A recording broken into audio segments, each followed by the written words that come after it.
Shalom shalom, Uwiteka bagire neza.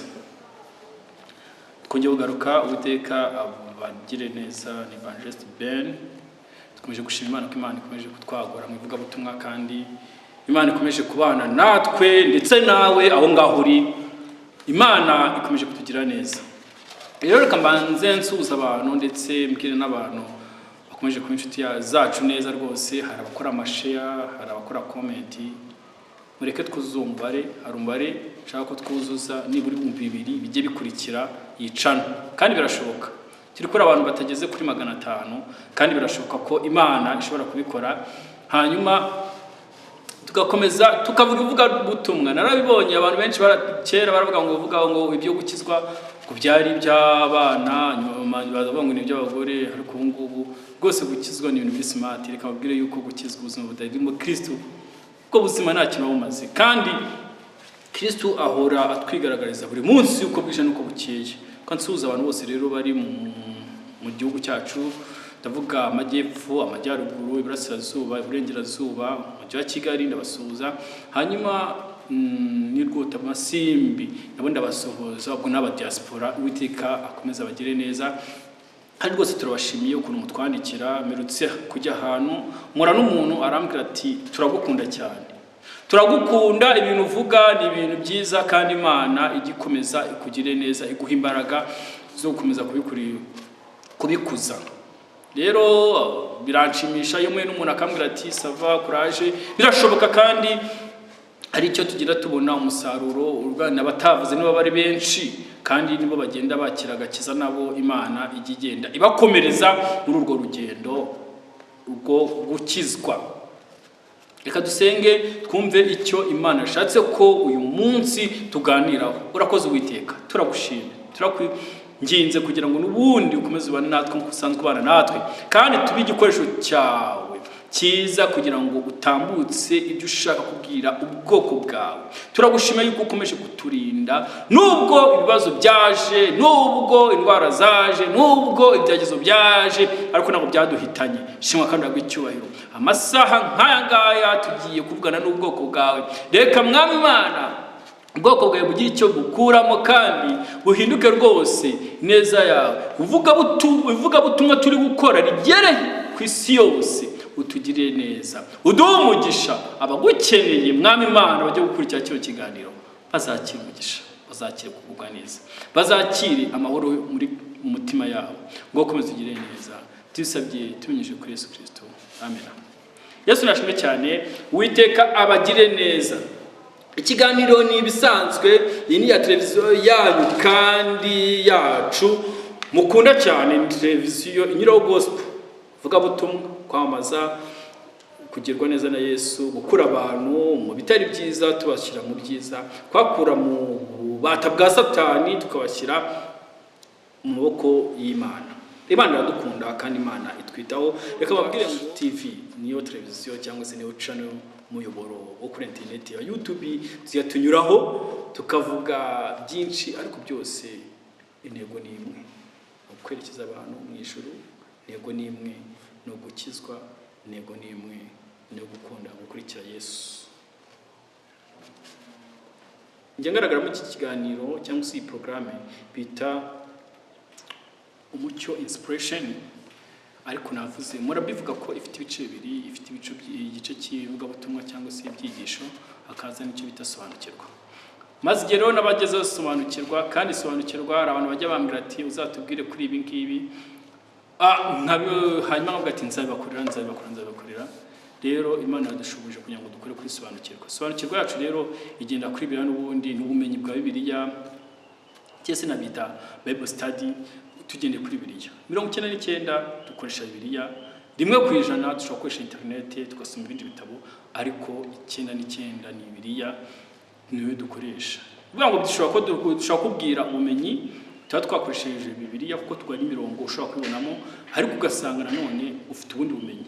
Ni byiza ushobora gushyira muri comment ukatubwira, gutaha natwe tukareba ko ibyo twavuze n'ibyo nawe wavuze bishobora kuba bihura, biba ari ukuri kandi bari byiza. Sobanukirwa rero, sobanukirwa ko Kristo agukunda, sobanukirwa ko uri mu nzira izakugeza mu ijuru. Uyu munsi ndashaka ngo tuvuge ngo umusozi bita Sinayi. Sinayi, ucyumva Sinayi uhita wumva Abayisiraheli, uhita wumva kwa Farawo, uhita wumva umugabo bita Mose. Ese muri Sinayi ni iki? Sinayi ni umusozi ahereye mu butayu bw'Isinayi mu gihugu cya Egiputa, hafi y'abantu hazwi kuba habera ingendo nyinshi z'Abayisiraheli bava muri Egiputa. Ariko nanone ubushakashatsi buvuga ko Sinayi abantu benshi babisobanura uko bitandukanye. Hari ukundi Pawulo yabivuze, hari umusozi wa Jabal al-Wais ushobora kuba ari wo Sinayi nyakuri. Hari abashakashatsi bavuga yuko Sinayi ivugwa muri Bibiliya atari yo iherereye muri Misiri y'ubu, ahubwo ari Jabal al-Wais muri Arabia Saudite, bashingira kuko Pawulo yanditse mu Bagalatiya igice cya 4 umurongo wa 25. Aho ngaho akaba yitufata biruka tusoma ukareba se Pawulo anga yavuze iki kubyenye n'uwo musozi.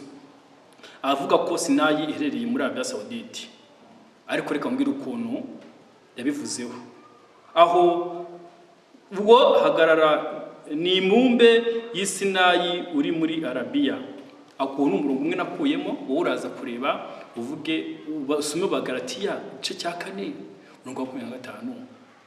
Ese koko Jabal al-Wais uwo musozi niwo ushobora kuba ari Sinayi nyakuri? Ikibazo ndakiguhaye. Ibi bivuze ko umwanya benshi batekereza ko ari Sinayi ushobora kuba ari wo nyakuri. Uyu murwa wa Jabal al-Wais ngo usanzwe ufite umutwe w'umukara w'ibyahiye. Ese ubundi Sinayi kuki yiswe Sinayi? Ibintu birimo bigaragaza ko ari umusozi w'igitangaza. Ese ni biki byabereye kuri uwo musozi? Byagenze gute? Kuki Sinayi nanone aha ngaha nyizi nawe ukayimenya byagenze gute? Ibyabereye ku musozi w'Isinayi niho Mose yahuriye n'Imana. Ibyo byose turabizi. Aha ngaha niho Mose yahawe amategeko 10 ku mugaragaro Abayisiraheli bari gukurikiza. Nkuko nababwiye rero, ibi byose tubikora kugira ngo tumenye ubumenyi ariko dukoresheje Bibiliya. Ese imirongo yo muri Bibiliya bivuga ni yihe? Mu Kuva igice cya 19 ku murongo wa 20 avuga ngo Uwiteka amanuka ku musozi wa Sinayi, kuri uwo musozi w'ikirunga, maze ahamagara Mose. Aturutse ku musozi Mose arazamuka. Nanone ku bijyanye n'amategeko, ibyo ngibyo twabibona mu Kuva igice cya 20 guhera ku murongo wa 1 kugeza ku murongo wa 17. Ibyo ngibyo ushobora kubisoma ukaza kumenya ese Sinayi Bibiliya ivugaho iki. Iby'ingenzi byabaye kuri Sinayi giye kubinyuramo turi byari byo. Imana yishuriye Abisiraheli, ibyo tubona mu Kuva mu gice cya 19. Imana itanga amategeko mu Kuva igice cya 20. Hashizweho amasezerano hagati y'Imana n'abayo. Kuva igice cya 24. Mose asenga muri Yakobo hareba cye tuhazi ngo ibitare bisa nk'ibyahiye hejuru, ngo haba ibitare bisa nk'ibyahiye hejuru. Abashakashatsi bagaragaje ko umutwe w'umusozi usa nk'uwahiye, bikahuza n'ukuntu Imana yamanukiye ku musozi mu muriro. Imana yamanukiye ku musozi mu muriro, ibyo tubibona muri Bibiliya. Tubona mu Kuva guhera ku murongo wa 19, mu Kuva igice cya 19 ku murongo wa 18. Nanone ngo hari ibishushanyo by'inka ku mabuye. Sobanukirwa ibyo bintu bihuzwa nk'ibimasa by'izahabu Abisiraheli bakuriye mu butayu igihe bari gukora ibyirwamana byabo. Tubibona mu Kuva igice cya 10 igice cya 32. Ibisigazwa by'inkambi birimo ibiti byahiye, ibuye ryacagaguyemo amazi. Kuva igice cya 17 ku murongo wa 6. N'ibishushanyo ku mabuye. Ngo nanone hari ahantu ngo hari uruzitiro rw'amabuye bimeze nkaho rwubatswe kugira ngo hatagira urenga. Hari aho umusozi hari aho ku musozi hazengurutswe n'amabuye ameze nk'urukuta rw'uburinzi, bikekwa ko hashizweho imipaka n'Imana nk'uko byategetswe mu kuva guhera ku gice cya 19 guhera ku murongo wa 12 kugeza mu murongo wa 13, aho Imana yabwiye Mose ngo atagomba kurengwa n'abantu cyangwa amatungo. Ibyo ngibyo bihavuga ngo kirero ubashyiraho umupaka utagira uwo uhisha, ntihagire uhatambuka, nkuko nari mbivuze mu kuva igice cya 19 guhera ku murongo wa 12 kugeza ku murongo wa 13. Urukuta rufatwa nk'ikimenyetso cy'uko aho hantu hari ubwera bwihariye, yakubise amazi agasohoka.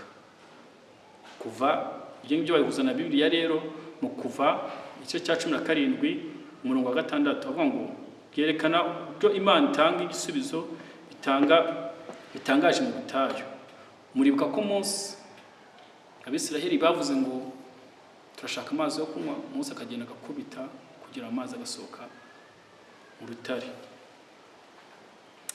Mu mashusho yafashwe iryo buye rifite nibura metero 6 hagati ya metero 5 n'6 z'uburebure, kandi byasandaye hagati ku musozi, amazi ashobora kuba yarasohotse. Ese nashimwe cyane bene data, twe tuvuga Sinayi. Sinayi ni iki? Sinayi byagenze gute? Ese kuki Sinayi yabayeho? Ese we Sinayi wizuhu iki? Icyo nicyo giye kugira ngo ushyire muri comment kugira ngo tuze kumva niba koko ibyo uvuga bijyanye na Bibiliya. Sinayi nkuko nabibabwiye, Sinayi ni umusozi uherereye hariya muri Egiputa mu butayu bwaho, ndetse uriya musozi ni umusozi Abayisiraheli bafiteho amateka akomeye cyane ubwo bari muri Egiputa kwa Farawo. Byari bikomeye cyane.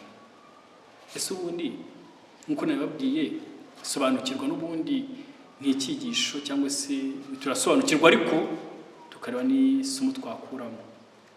Inyigisho: Sinayi yahagarariye amasezerano ya mbere ashingiwe ku mategeko. Ni ishusho y'uko Imana ishaka ubwumvikane n'abantu.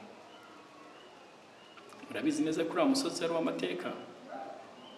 Kera tukiri batoya muri École du Sabbat na École de Dimanche, École de Dimanche, bajyakiwe kandi tugira ibyo tumenya, ariko Kristo akomeza abe muri twebwe, dukomeze tugire imbaraga ndetse n'ububyutse muri rusange.